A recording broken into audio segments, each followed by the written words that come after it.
This is MacDiarmid saying explicitly what Patrick was talking about this morning in conversation with Duncan Glenn in 1968 at Brownsbank. You have criticized the biographical approach, says Glenn. You don't think that a knowledge of your life is all that important. MacDiarmid, yes. But wouldn't you say that the biographical approach will help to link a lot of your poetry and perhaps make it clearer in some respects? Well, it might do, but where are they going to get the biographical facts from? It's a revealing conversation with Glenn for a number of reasons, I think. Here we have the prolifically autobiographical MacDiarmid dismissing inquiries into the biographical Christopher Murray Grieve, or CMG as I'll call him, with characteristic misdirection, wrong-footing his interviewer, who then fails to ask the obvious question. The obvious question being, could he not provide the facts himself? But even if Glenn had gone in harder with his interrogation, it's unlikely that a plausible answer would have been forthcoming. There are a lot of sham facts about, you know, CMG goes on, without pausing to consider who might have been responsible for spreading such calumnies. There will have to be an enormous process of correction before they get down to an accurate biographical understanding. The question of how accurate or inaccurate were his own accounts of his life is not one that he was ever asked to address. Anyway, Glenn proceeds, as if relieved to have disposed of the subject. The search for a relationship between the life and the work is merely the concern of innocence. Indeed, CMG concurs, such speculations have got to be weed of war. As an innocent myself, however, it's the real-life CMG that interests me, and I should state from the outset that I don't believe notions of a split personality, a container of multitudes, or even a performative MacDiarmid persona are very helpful for understanding who he was and why he wrote the way he did. The standard formula for explaining the Grieve MacDiarmid phenomenon is that he was a cantankerous firebrand in public and what Norman MacKay described as an amiable fuddy-duddy in private. But even this distinction was probably more imagined than real. When speaking publicly, CMG would merely break into a rather strident broadcast mode, during which he'd say whatever was most likely to rouse or antagonize his audience.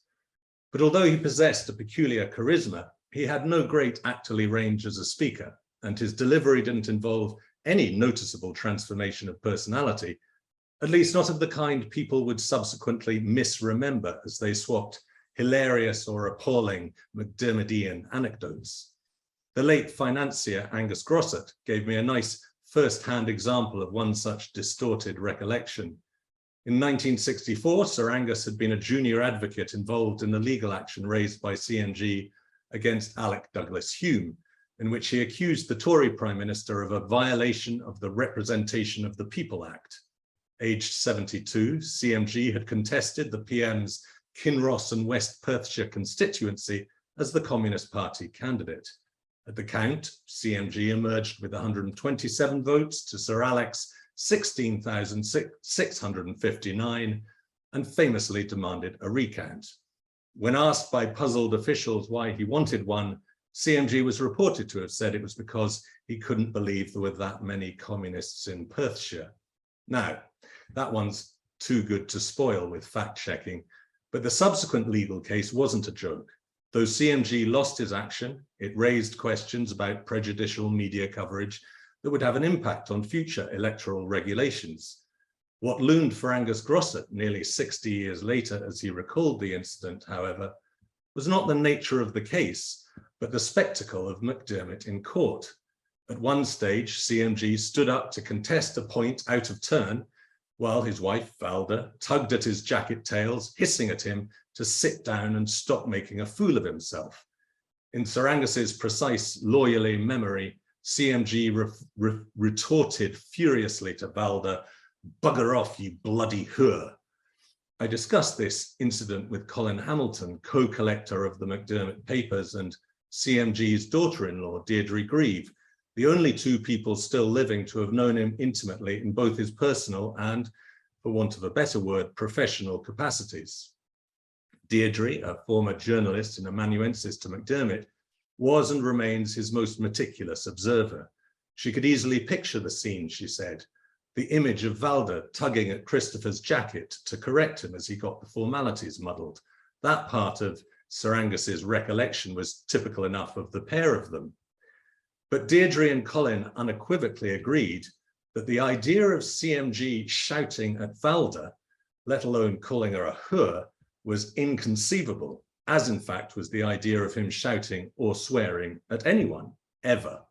It's worth bearing in mind when encountering the many examples of vituperation, verbal violence, and ad hominem attack in the works of MacDiarmid, that not only did he not himself shout or swear, he scarcely, if ever, lost his temper. Whatever rages he may have stoked on the page, there were no extremes in CMG's presentation of himself. Michael Grieve once described the surprise of visitors meeting his father for the first time, only to discover his excessive ordinariness.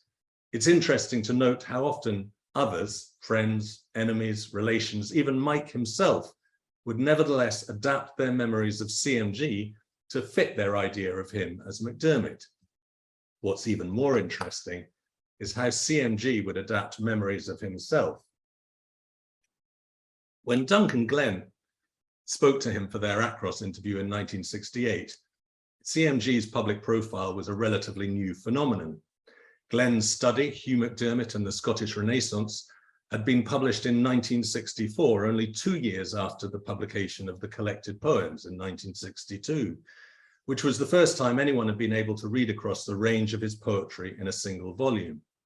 This was also the year of the Festschrift, an anthology of essays produced by Colin Hamilton's partner, Coolgan Val, the first book-length account of Hugh MacDiarmid ever to be published.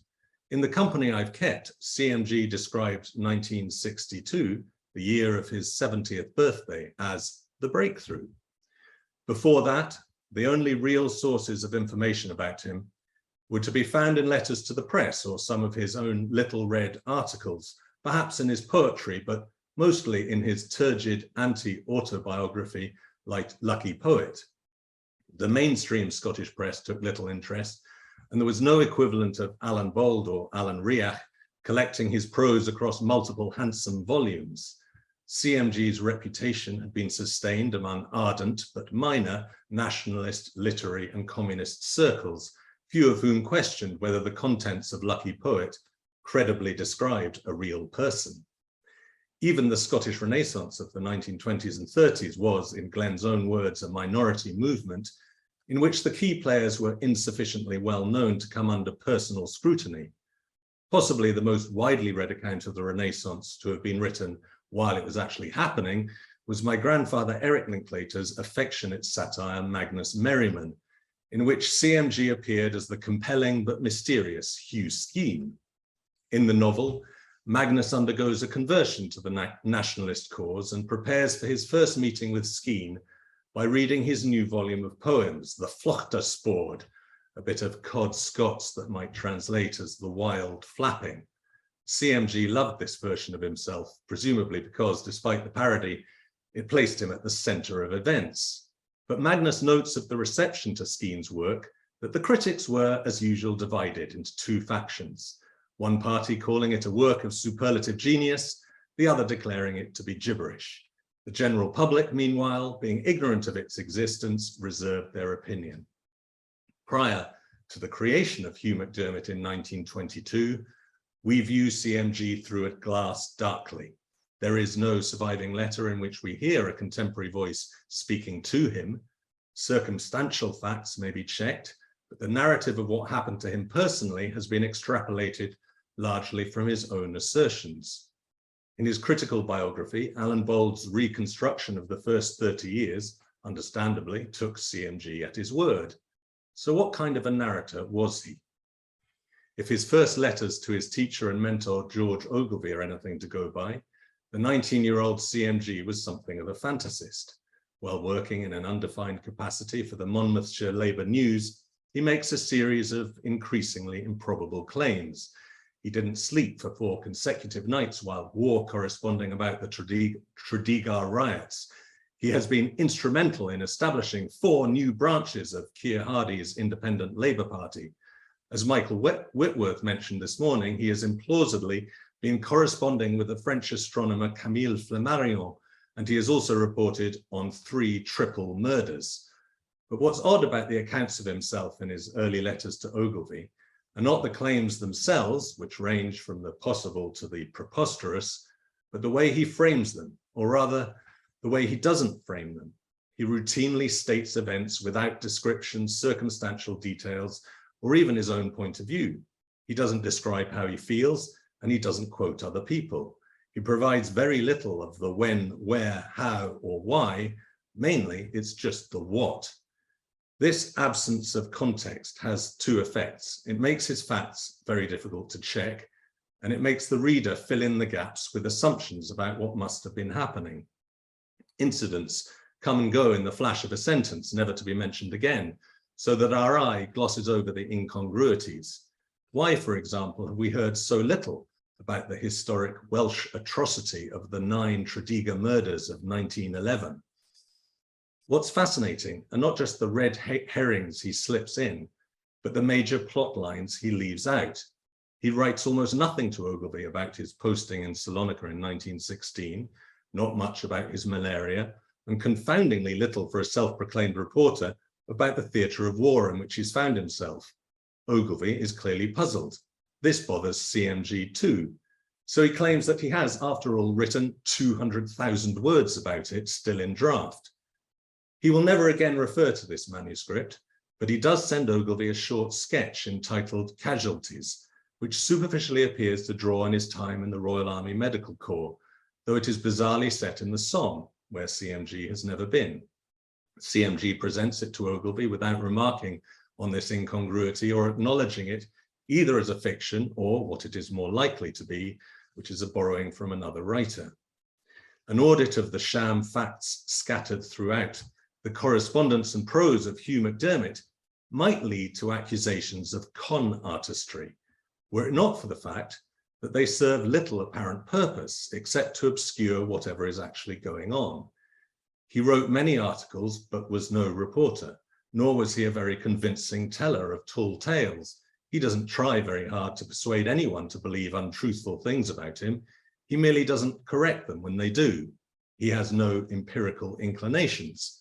Discrepancies appear like ticks, hinting at events that haven't occurred, company he hasn't kept, places he hasn't visited, languages he can't speak, films he can't have seen, composers he hasn't heard.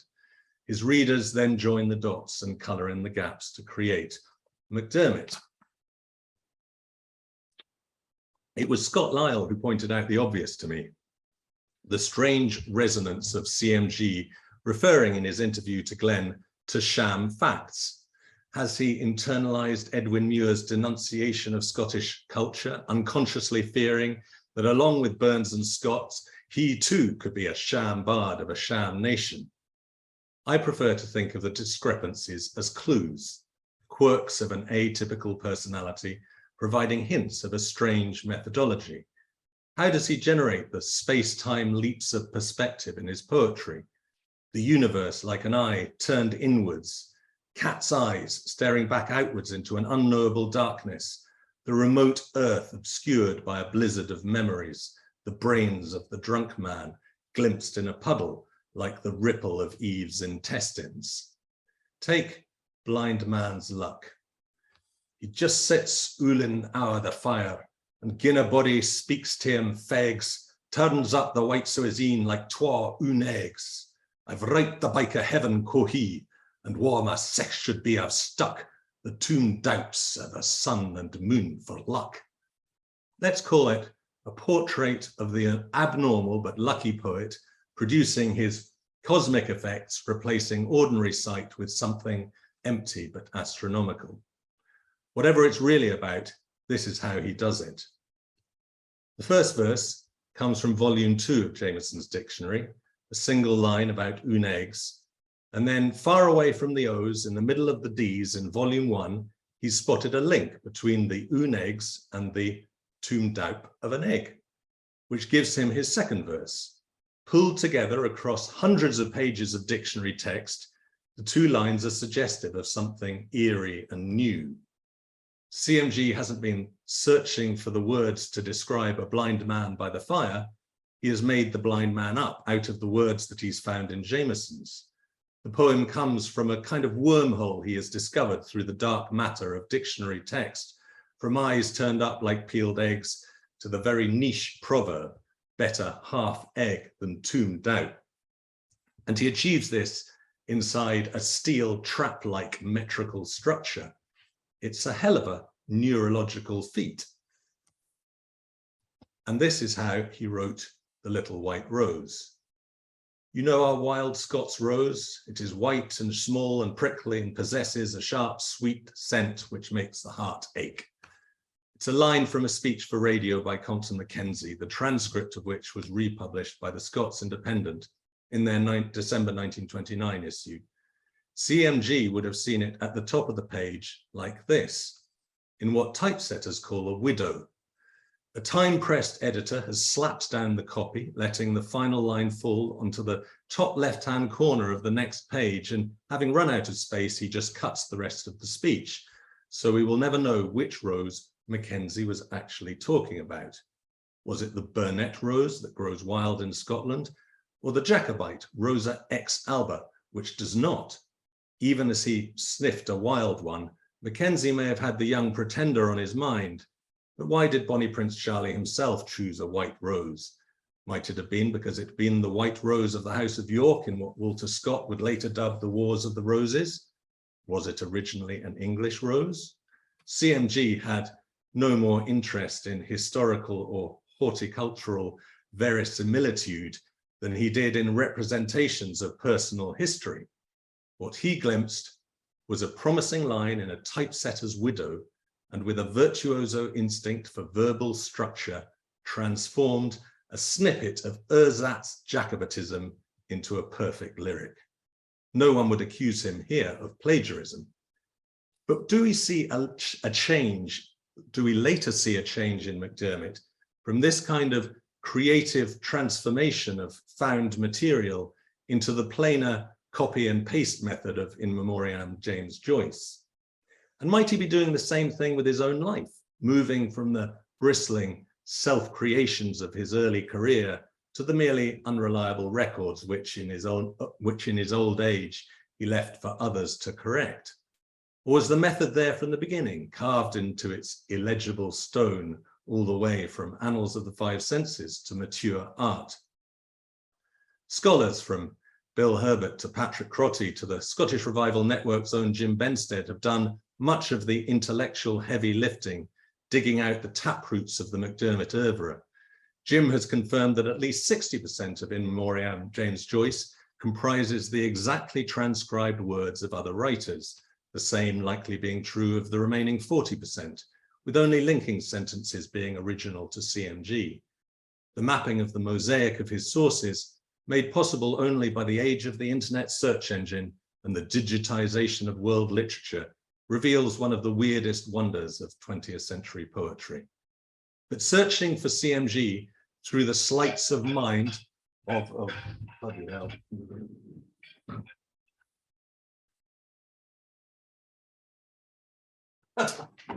Beg your pardon.